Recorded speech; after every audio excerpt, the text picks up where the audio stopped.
नमस्कार दोस्तों, बहुत बहुत स्वागत है आप सबका एक बार फिर से हमारे YouTube चैनल एस्ट्रो नॉलेज में। दोस्तों, आज के इस वीडियो में हम एक 44 वर्ष युवती की कुंडली का विश्लेषण करेंगे जिन्होंने अपने डिटेल्स मेरे साथ शेयर किए हैं और एस्ट्रोलॉजी के माध्यम से ये अपने जीवन से जुड़े हुए कुछ प्रश्नों के उत्तर जानना चाहते हैं। तो निश्चित ही आज इस वीडियो में मैं इनके द्वारा पूछे गए सभी प्रश्नों का उत्तर दूंगा और साथ ही साथ इनकी कुंडली का पूर्ण विश्लेषण करूंगा।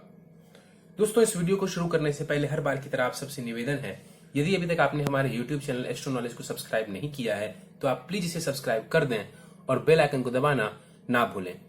साथ ही साथ दोस्तों, यदि आप सब भी इसी प्रकार अपनी कुंडली का विश्लेषण करवाना चाहते हैं या फिर मुझसे संपर्क करना चाहते हैं तो स्क्रीन पर फ्लैश हो रहे व्हाट्सएप नंबर के ऊपर आप मुझसे संपर्क कर सकते हैं और ज्यादा जानकारी के लिए आप नीचे डिस्क्रिप्शन बॉक्स को भी चेक कर सकते हैं।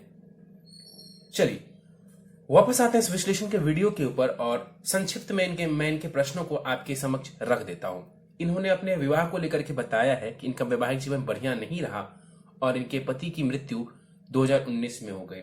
आगे जानना चाहती हैं कि जीवन कैसा रहेगा, संतान को लेकर के, व्यापार को लेकर के, नौकरी को लेकर के इन्होंने प्रश्न पूछे हैं। तो इनके प्रश्नों का हम उत्तर देंगे आखिर में, लेकिन सबसे पहले इनकी लग्न कुंडली की तरफ चलते हैं जो कि हमारे समक्ष, और इनकी लग्न कुंडली प्रारंभ हो रही है 11 नंबर से। 11 नंबर यानी कि कुंभ लग्न की कुंडली बन जाती है इनकी, और चंद्रमा देखें तो वृषभ राशि में जाकर के विराजमान है, यानी कि इस जातिका की कुंडली कुंभ लग्न और वृषभ राशि की बनती है। कुंभ लग्न यानी कि शनि के द्वारा अधिपत्य किया जाने वाला लग्न, ये शनि देव की जो है मूल त्रिकोण राशि बनती है और यहां पर ये इनका लग्न बन रहा है। ऐसे जातकों के स्वभाव की बात करें तो ऐसे लोग दार्शनिक होते हैं, जीवन में कुछ ना कुछ सोचते रहते हैं, आगे के बारे में सोचते रहते हैं और देखा जाए तो जीवन संघर्षमय रहता है। शनिदेव का लग्न है तो जीवन थोड़ा संघर्षमय रहता है और मेहनत के बाद ही सफलता मिलती है। देखा जाए यहां पर लग्नेश उठ करके शनि छठे भाव में जाकर के विराजमान है, ये बहुत अच्छी स्थिति नहीं कही जाएगी लग्न की। लग्न यहां पर 2 डिग्री का है, लग्न के पास भी बलाबल बहुत ज्यादा नहीं माना जाएगा। आगे बढ़ते हैं, गुरु को देख लेते हैं। गुरु द्वितीय भाव में बैठा हुआ है स्वग्रही होकर के, यानी मीन राशि में गुरु अपनी साधारण राशि में यहां पर विराजमान है। 26 डिग्री का गुरु है, बाल अवस्था का है ये गुरु, और इस कुंडली में गुरु को देखें तो वो कारक ग्रह नहीं बनते हैं, लेकिन जो धन का डिपार्टमेंट है इस कुंडली में वो पूरा का पूरा गुरु के हाथों में है। गुरु धनेश है और लाभेश है। अब यहां से देखें तो लाभ स्थान का स्वामी ग्रह गुरु धन भाव में जाकर के बैठा हुआ है, तो एक प्रकार से यहां पर धन योग या महाधनी योग भी आप इसे कह सकते हैं। और धन भाव के स्वामी ग्रह धन भाव में ही बैठ जाएं, ये भी अपने आप में धन योग है। तो गुरु यहां पर धन देने के लिए बढ़िया स्थिति में है। जातिका चाहे तो अपनी मेहनत के बदौलत जीवन में धन अर्जित कर सकती हैं।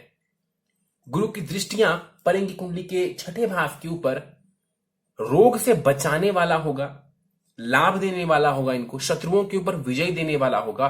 गुरु की दृष्टि पड़ेगी कुंडली के अष्टम भाव के ऊपर, यहां पर दृष्टि डाल करके गुरु कहीं ना कहीं इनके आयु में वृद्धि करने वाला होगा। और गुरु की दृष्टि पड़ेगी कुंडली के दसम भाव के ऊपर, तो करियर में भी इनको लाभ देने वाला होगा। द्वितीय भाव जो होता है वो धन का होता है, वाणी का होता है, परिवार वालों के साथ संबंध का होता है। गुरु इन सभी चीजों में इनको लाभ करवाने वाला होगा। केतु को देख लेते हैं। केतु यहां पर तीसरे भाव में बैठे हुए हैं। कई बार कहा है कि तीसरे भाव में राहु केतु कारक हो जाते हैं, अच्छा माना जाता है इनको तीसरे भाव में होना। यहां पर बैठ करके केतु इनके मेहनत को बढ़ाएगा, दौड़ भाग को बढ़ाएगा, लेकिन यदि ये जातिका मेहनत करती हैं तो लाइफ में अच्छा जो है रिजल्ट देखने को मिलेगा केतु की दशा में। अगर आपकी भी कुंडली में राहु केतु तीसरे भाव में बैठे हुए हैं तो जी तोड़ परिश्रम करिए, सफलता आपको जरूर मिल जाएगी, ये गारंटी है। यहां पर इनकी केतु के देखते हैं, यहां पर ये मंगल की राशि में है और मंगल केंद्र में विराजमान है, तो यहां पर केतु और भी शुभ रिजल्ट देने लगेंगे। तो मेहनत के बाद यहां पर केतु बढ़िया लाभ दे जाएगा। केतु की दृष्टि पड़ेगी कुंडली के सप्तम भाव के ऊपर। सप्तम भाव विवाह का होता है, शत्रु दृष्टि है, वैवाहिक जीवन में केतु परेशानी खड़ी करेंगे। दृष्टि पड़ेगी भाग्य भाव के ऊपर, लंबी दूरी की यात्राएं करवा सकता है केतु अपनी दशांत दशा में। भाग्य में कई बार जो है उतार चढ़ाव की स्थिति देखने को मिलेगी, क्योंकि केतु वहां बैठे हुए हैं, तो निश्चित रूप से राहु भाग्य भाव में विराजमान है और केतु की दृष्टि लाभ स्थान के ऊपर पड़ रही है, उच्च की दृष्टि है केतु की, और कहीं ना कहीं मेहनत के बाद इस जातिका को धन का लाभ ये केतु भी करवाने वाले होंगे। 23 डिग्री का केतु है, यहाँ पर बलाबल 50% के आसपास होगी इनके पास। चतुर्थ भाव की तरफ चलते हैं। चतुर्थ भाव में मंगल और चंद्रमा की युति हुई है और यहां पर चंद्र मंगल योग बन रहा है, जिसे हम लक्ष्मी योग भी कहते हैं। चंद्र मंगल लक्ष्मी योग का नाम देते हैं इसे हम। इस कुंडली में हालांकि देखा जाए तो चंद्रमा कोई कारक ग्रह नहीं है। चंद्रमा यहां पर जो है वो षष्ठेश बनते हैं और चतुर्थ भाव में जाकर के बैठे हुए हैं। कैसे बैठे हैं? तो उच्च के होकर के बैठे हुए हैं। यहां पर चंद्रमा उच्च के होकर के बैठे हुए हैं और 2 डिग्री का चंद्रमा है तो उच्च का ही माना जाएगा, डिग्री वाइज भी और राशि वाइज भी। तो यहां पर चंद्रमा की स्थिति बढ़िया नजर आ रही है और चंद्रमा यहां पर जो है चतुर्थ भाव में बैठ करके दिग्बल प्राप्त हो जाता है। दिग्बल यानी कि दिशा बल प्राप्त हो जाता है चंद्रमा को चतुर्थ भाव में। तो यहां पर चंद्रमा का बैठना बढ़िया माना जाएगा और कहीं ना कहीं देखा जाए तो सुखों में वृद्धि करने वाला होगा ये चंद्रमा। चंद्रमा की दशा अंतदशा चलती है तो जीवन में सभी प्रकार के भौतिक सुख सुविधाओं को ये चंद्रमा देने वाला होगा। माता की तरफ से भी लाभ दिलवाने वाला होगा। चंद्रमा की दृष्टि 10वें भाव के ऊपर पड़ेगी। करियर में चंद्रमा कोई खास सपोर्ट इनको नहीं कर पाएंगे क्योंकि इस कुंडली में चंद्रमा कारक नहीं है। इस वजह से करियर में कोई खास सपोर्ट नहीं करेंगे। इनकी नीच की दृष्टि है 10वें भाव के ऊपर। मंगल को देख लेते हैं। मंगल 23 डिग्री के साथ यहां पर विराजमान है और यहां पर वो कुमार अवस्था के साथ 50% बलाबल के साथ बैठे हुए हैं। समग्रह हैं इस कुंडली में मंगल देव। वो तृतीयेश हैं और कर्मेश हैं। वो एक समग्रह हैं और जाकर के चतुर्थ भाव में मंगल बैठा हुआ। देखिए मंगल का चतुर्थ भाव में बैठना भूमि के सुख के लिए बढ़िया है। प्रॉपर्टी संबंधित सुखों के लिए मंगल का चतुर्थ भाव में बैठना बढ़िया माना जाता है। यहां पर जो मंगल देव बैठे हुए हैं कहीं ना कहीं दृष्टि डालेंगे कुंडली के 7वें भाव के ऊपर। 7वां भाव विवाह का होता है। थोड़ी सी परेशानी, थोड़ी सी मतभेद की स्थिति मंगल जरूर खड़ी करते हैं। हालांकि यहां पर मंगल मांगलिक भी आपको बनाते हैं और उनकी दृष्टि पड़ेगी कुंडली के 7वें भाव के ऊपर तो वैवाहिक जीवन में थोड़ी सी परेशानी ये देने वाला होगा। चंद्रमा के साथ मंगल बैठे हुए हैं तो काफी हद तक मांगलिक दोष कम हो जाता है। मंगल की दृष्टि पड़ेगी कुंडली के 10वें भाव के ऊपर, कर्म स्थान के ऊपर। ये दृष्टि बढ़िया है। ये दृष्टि बढ़िया मानी जाएगी। 10वें भाव को मंगल देव देखेंगे, अपनी राशि को देखेंगे। मेहनत करके जातिका चाहें तो अपने कहीं ना कहीं करियर को बढ़िया बना सकती हैं। अपनी मेहनत से जो है जीवन में इंडिपेंडेंट हो सकती हैं। और मंगल की दृष्टि लाभ स्थान के ऊपर जाएगी। मेहनत के बाद जीवन में ये मंगल इनको धन का भी लाभ देने वाला होगा। चंद्रमा यहां पर मृत अवस्था के हैं। बलाबल उनके पास बहुत ज्यादा नहीं माना जाएगा। शनि को देख लेते हैं। शनि कुंडली के 6ठे भाव में विराजमान है। 4 डिग्री का शनि यहां पर 6ठे भाव में विराजमान है। देखा जाए तो शनि यहां पर जो है 6ठे भाव में बैठ करके विपरीत राजयोग की स्थिति नहीं बना सकते। कई लोगों के मन में होता है कि यहां पर शनि 12वें भाव का स्वामी ग्रह 6ठे भाव में बैठ गया तो विपरीत राजयोग लागू हो जाएगा। देखिए लग्नेश कभी भी विपरीत राजयोग नहीं बना सकता है। ये बात पूरी तरह से सत्य है। लग्नेश का विपरीत राजयोग नहीं बनता है। यहां पर शनि चंद्रमा की राशि में बैठे हुए हैं। 4 डिग्री का शनि है। यहां पर मृत अवस्था के शनिदेव यहां पर कुंडली के 6ठे भाव में बैठे हुए हैं वक्री होकर के। देखिए शनि का 6ठा भाव में बैठना कुछ मायनों में बढ़िया माना जाता है। जैसे कि व्यक्ति के स्वास्थ्य को लेकर के शत्रुओं का समन करने वाला होता है यहां पर बैठा व्यक्ति। यहां पर देखा जाए शनि 6ठे भाव में बैठ करके कहीं ना कहीं व्यक्ति को मेहनती बनाते हैं, संघर्ष करवाते हैं और संघर्ष के बाद शनि भी व्यक्ति को सफलता दिलवाने वाला होता है। तो ग्रह जो है चाहे केतु हो या शनि हो यहां पर इस प्रकार से विराजमान है। कहीं ना कहीं मेहनत के बाद सफलता निश्चित रूप से नजर आ रही है। थोड़ा संघर्ष जरूर नजर आ सकता है लेकिन मेहनत के बाद सफलता तय मान सकते हैं आप। तो यहां पर शनिदेव बैठे हुए हैं। स्वास्थ्य का थोड़ा ध्यान रखेंगे, नर्व्स का ध्यान रखेंगे। कई बार पैरों से जुड़ा हुआ जो रोग दे देते हैं शनिदेव उसका आपको ध्यान रखना है। शनि की दृष्टि पड़ेगी कुंडली के 8वें भाव के ऊपर। आयु में वृद्धि करेंगे शनि, क्योंकि शनि लग्नेश है। इस कुंडली में दृष्टि डालेंगे कुंडली के 12वें भाव के ऊपर तो 12वें भाव के ऊपर दृष्टि डाल करके खर्चों को कम करने का कार्य करेंगे। इसके अलावा विदेश की यात्राएं करवा सकते हैं। विदेश का मतलब जरूरी नहीं होता आउट ऑफ इंडिया, हो सकता है दूर दराज की यात्राएं करवाएं, आपको वहां सेटल तक कर सकते हैं। ध्यान से सुनिएगा, शनि आपको जन्म स्थान से बहुत दूर सेटल तक कर सकते हैं और आपको उसमें लाभ भी देखने को मिलेगा। सूर्य के ऊपर शनि की दृष्टि पड़ेगी तो कहीं ना कहीं ये अच्छी स्थिति नहीं है। पिता के स्वास्थ्य के लिए ये बढ़िया स्थिति नहीं है। पिता से संबंधित सुखों के लिए ये बढ़िया स्थिति नहीं मानी जाती है। और आपके कॉन्फिडेंस यानी कि आत्मविश्वास के लिए भी शनि का सूर्य को देखना ये बढ़िया नहीं माना जाता। शनि की दृष्टि पड़ेगी तीसरे भाव के ऊपर, नीच की दृष्टि है इनकी, तो थोड़ी मेहनत को बढ़ा देंगे शनिदेव। दौड़ भाग और मेहनत को अपनी दशांतर दशा में ये बढ़ाने वाले हैं और मेहनत के बाद ही रिजल्ट देखने को मिलेगा। शनि वक्री है छठे भाव में, संघर्ष देंगे, कंपटीशन देंगे, चाहे वो किसी भी प्रकार का हो, तो उससे घबराना नहीं है, संघर्ष करके आगे बढ़िए, लाभ मिल जाएगा आपको। शनि अपने ही नक्षत्र का है, शनिदेव के ही नक्षत्र के हैं, तो ये भी बढ़िया स्थिति है, यानी कि शनि मेहनत के बाद आपको बढ़िया लाभ देने वाले हैं। तो संघर्ष करिए। राहु के ऊपर चलते हैं। 23 डिग्री का राहु है, भाग्य भाव में बैठा हुआ है और शुक्र की राशि में राहु देव बैठे हुए हैं। शुक्र की राशि में राहु अच्छा रिजल्ट देता है। भाग्य भाव में राहु देव बैठे हुए हैं तो उतार चढ़ाव देंगे। देखिए, अब मैंने बोला अच्छा है राहु, फिर मैं कह रहा हूं उतार चढ़ाव देंगे। देखिए, नेचर, ग्रह का नेचर होता है कि वो वैसा फल देगा ही। गुरु किसी कुंडली में कितना भी खराब हो तो कुछ ना कुछ लाभ दे ही देते हैं, क्योंकि वो सबसे शुभ ग्रह हैं कुंडली में, क्योंकि उनका नेचर ही है कि कुछ ना कुछ मैं लाभ करवा दूंगा व्यक्ति का। तो उसी प्रकार राहु जो है यहाँ पर उतार चढ़ाव देंगे ही देंगे भाग्य संबंधित, खास करके 42 वर्षों तक। कितने वर्षों तक? तो 42 वर्षों तक भाग्य संबंधित उतार चढ़ाव ये राहु देने वाला होगा, चाहे वो हायर एजुकेशन में हो, भाग्य में हो, इन सभी चीजों में राहु उतार चढ़ाव देने वाला होगा। 50% का बलाबल है राहु के पास। दृष्टि डालेंगे लग्न के ऊपर, भ्रम की स्थिति थोड़ी सी दे देंगे, आपको इंटेलिजेंट बनाने का कार्य करेंगे। और कहीं ना कहीं कई बार क्या करता है राहु, तो शॉर्टकट की तरफ व्यक्ति को लेकर के जाता है, यानी व्यक्ति जुगाड़ू प्रवृत्ति का हो सकता है। राहु की दशा वगैरह चलती है तो कई बार आप देखेंगे कि ऐसे लोग मेहनत से ज्यादा सोचते हैं कि दिमाग लगा करके और शॉर्टकट में अपना काम कर लिया जाए। हालांकि राहु की दृष्टि आपको इंटेलिजेंट भी बनाने वाली होगी। तीसरे भाव के ऊपर राहु की दृष्टि मेहनत, संघर्ष को बढ़ाने वाली होगी, दौड़ भाग को बढ़ाने वाली होगी। और दृष्टि पड़ेगी कुंडली के पंचम भाव के ऊपर, तो यहां पर फिर से राहु आपको इंटेलिजेंट बनाने वाला होगा और संतान संबंधी थोड़ी टेंशन देगा, नुकसान नहीं, टेंशन दे सकता है, क्योंकि राहु टेंशन भी देते हैं, कहीं ना कहीं दिमाग को प्रभावित करते हैं।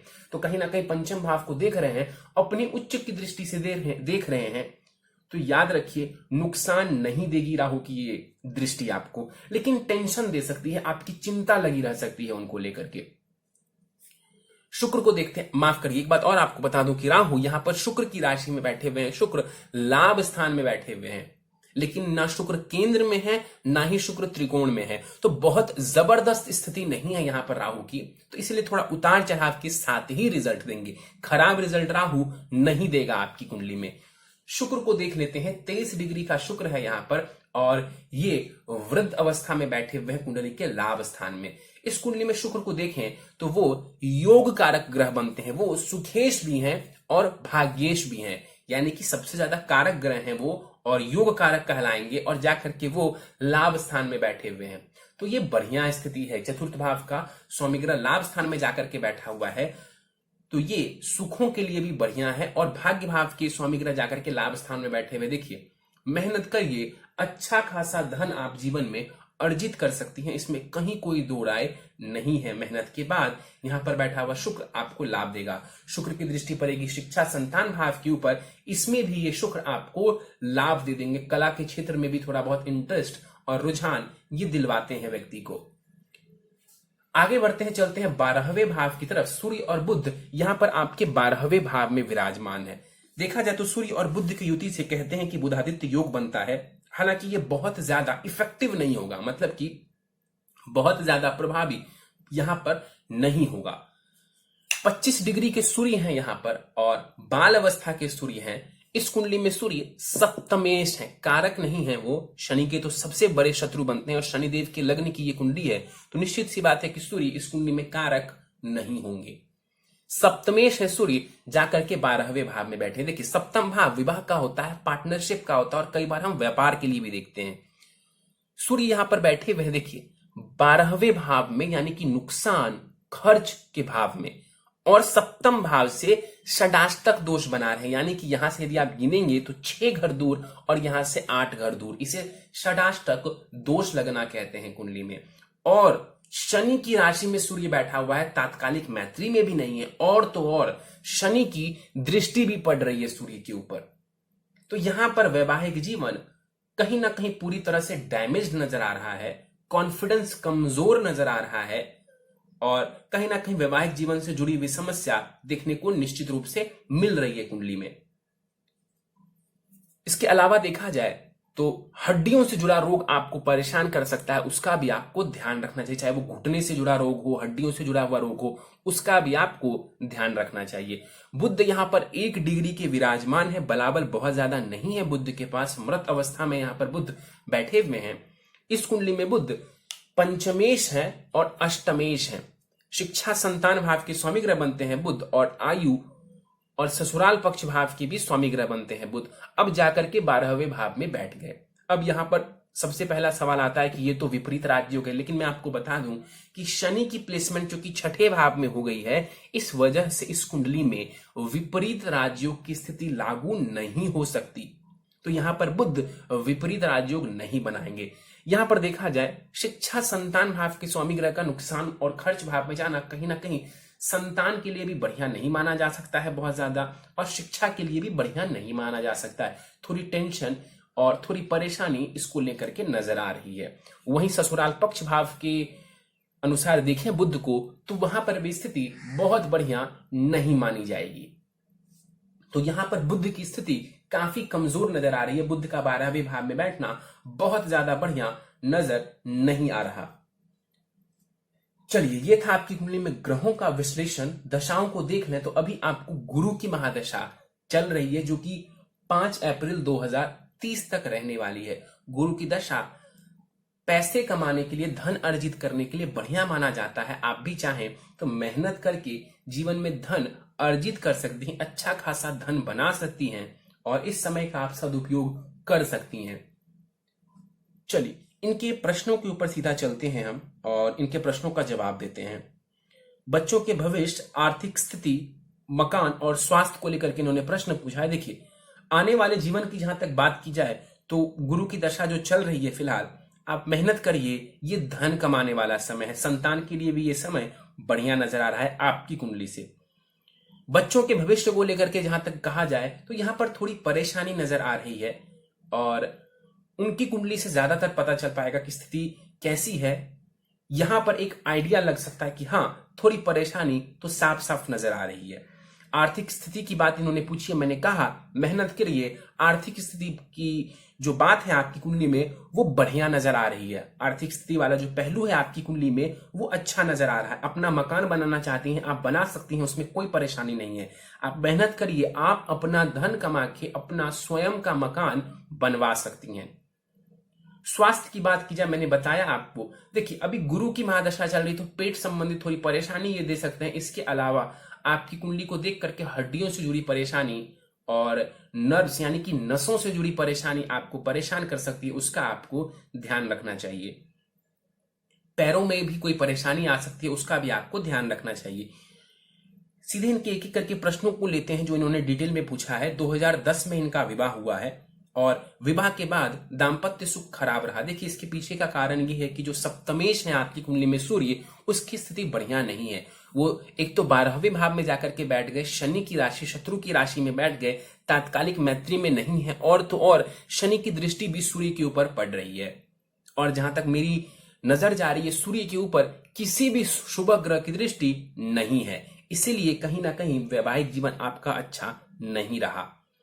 ससुराल की तरफ से इन्होंने बताया कि सास ससुर का भी सपोर्ट नहीं मिला। देखिए, ससुराल पक्ष के लिए हम कुंडली के अष्टम भाव को देखते हैं और अष्टमेश आपके बनते हैं बुध, और उसकी भी स्थिति बढ़िया नजर नहीं आ रही है। वो भी यहाँ पर नुकसान के भाव में जाकर के बैठा हुआ है। और मैंने आपको बताया कि इस कुंडली में विपरीत राजयोग की स्थिति लागू नहीं हो सकती है।